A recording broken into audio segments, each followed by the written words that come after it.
Welcome to the Daily Tanya. Today is Monday, the 17th day of Iyar. Last night we counted 32 days to the Omer, which means that tonight we're going to celebrate Lag BaOmer, the 33rd day of the Omer, which is a great day of celebration. Well, welcome to join us.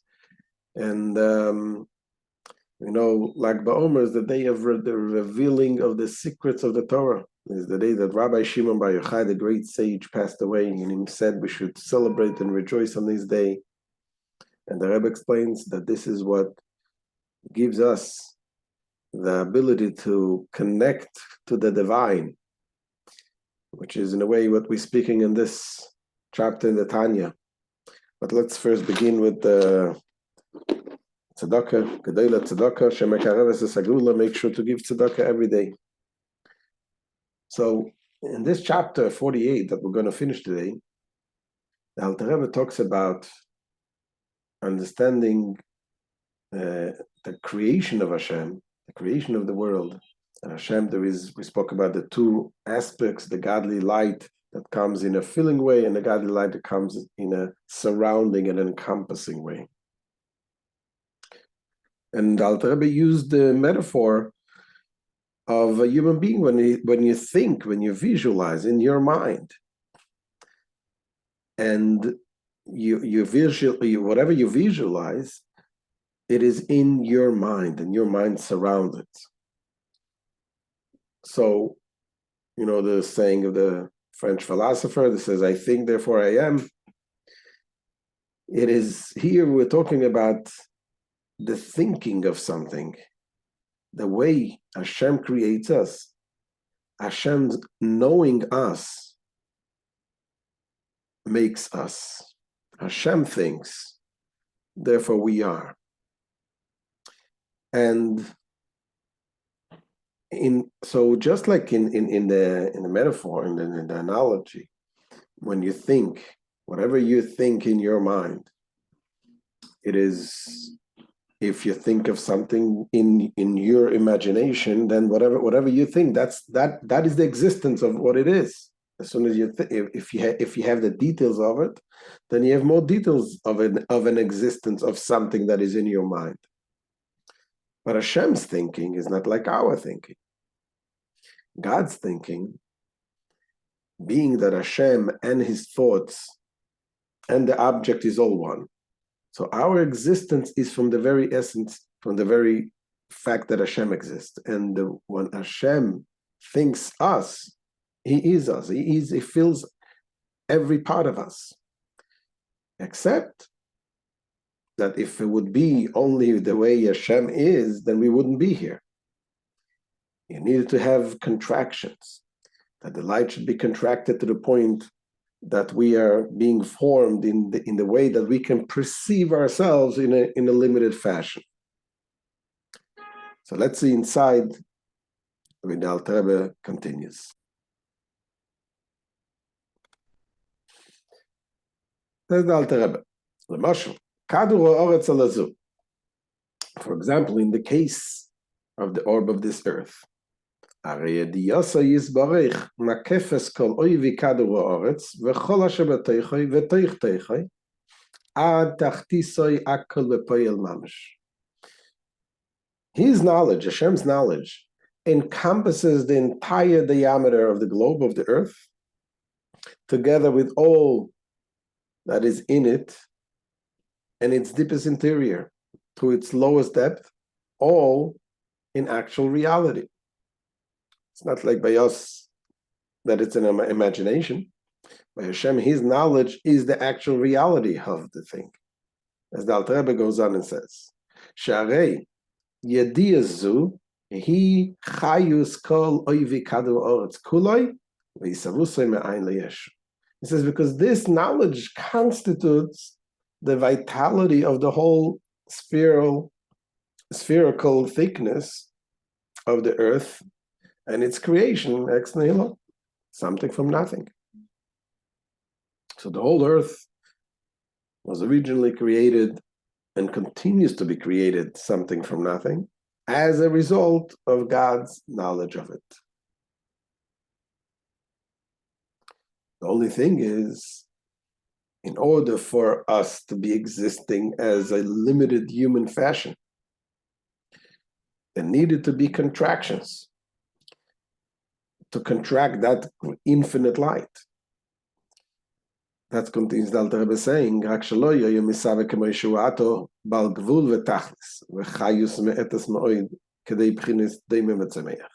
However, it would not have come into being as it is now, as a finite and limited thing with an exceedingly minute degree of vitality sufficient for the categories of inorganic matters and vegetations. This is already the lowest level that Hashem reduced the creation to, the point of inanimate creations and vegetations. It wouldn't be able to come to this point if not for the contractions. Im lo al yedei tzimtzumim rabim v'atzumim shetzimtzemu ha'oyer ve'achayus shenislabesh b'kader ha'aretz. Were it not for the world being created through the many powerful contractions, which have condensed the light and vitality that is closed in the orb of the earth.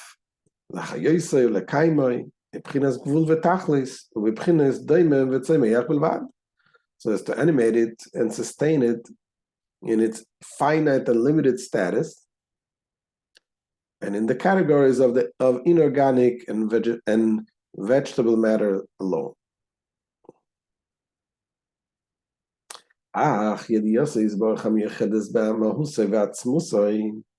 His knowledge, however, which is united with his essence and being. Why? Because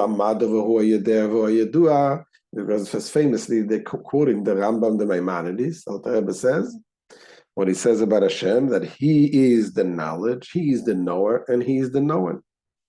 Not like by a human being, you have the person, and you have his intellect, and you have the subject. Three separate things. But Hashem, it's all one. And by knowing himself, he knows us. And knowing himself, as it were, he knows all created beings. Though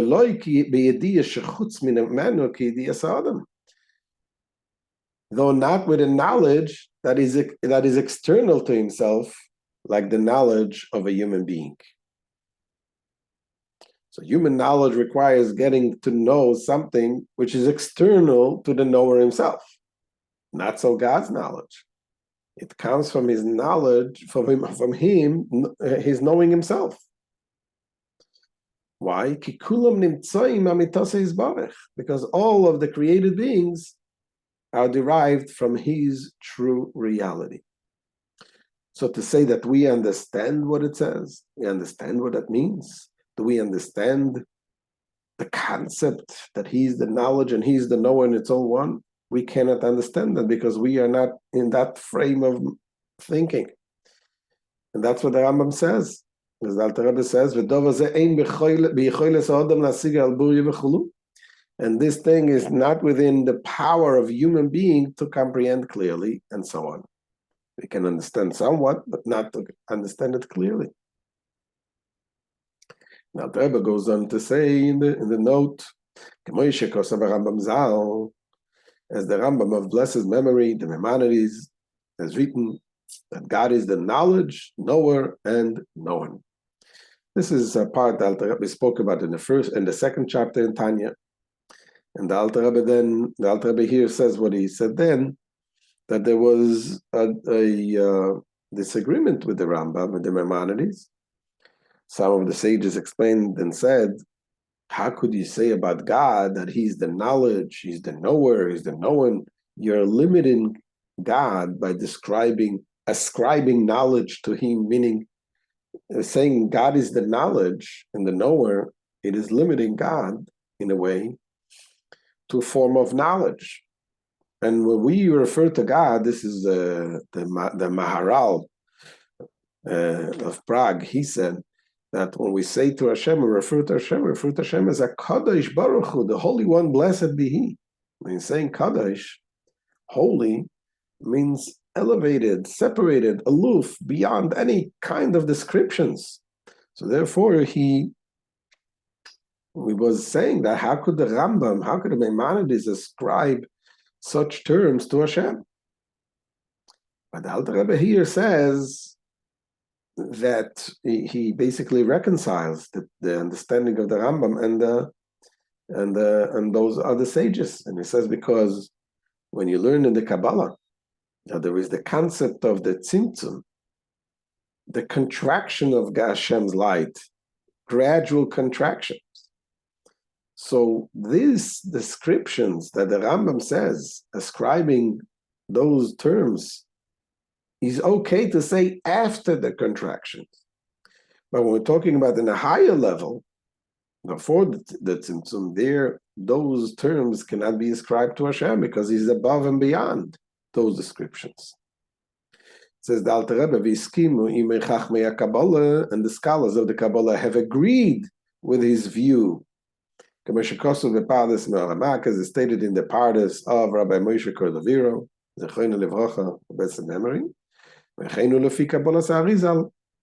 This is also in accord with the Kabbalah of our master, Rabbi Yitzchak Loya of blessed memory, the Arizal. And this is Besoida Tzimtzumim Ve'islapshus Oiros Bekelim.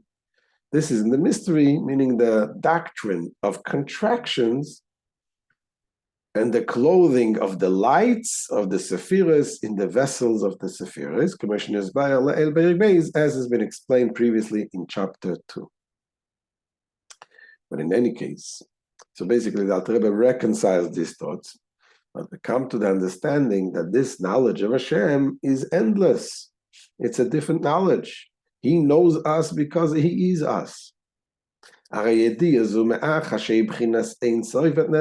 this knowledge then, since it is of an infinite order,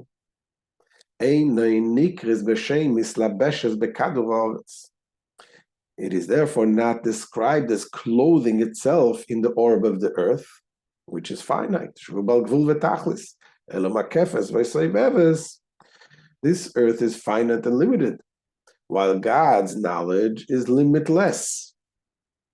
Therefore, we can only describe the relationship is only as encircling and encompassing it.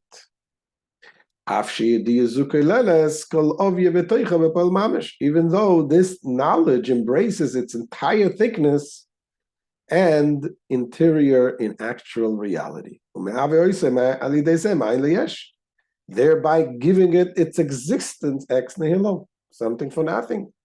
Commission is explained elsewhere. So this is the end of this chapter, chapter 48, with Alter Rebbe gives us a little bit of a description about the creation of the world and how we are so small compared to Hashem. Hashem creates us and we are so limited. And yet Hashem contracted his light in order for bringing us into existence. And that will continue next chapter. The Alter Rebbe is going to continue as what we need to understand, what Hashem does for us. This we should reciprocate with love to Hashem, to see how much Hashem contracts himself and allows us to be here and gives us the opportunity to connect to him, especially when we learn about Lag BaOmer, which Rabbi Shimon Bar Yochai reveals to us that we are able to connect not only in the limited fashion, in the fashion of the godliness that is contracted, but we also have the ability to connect to the limitless fashion. That's what Lag BaOmer is about. So that will continue Mitzvah Hashem tomorrow. And have a freilich Lag BaOmer, and hope to see you B'ezrat Hashem. All the best.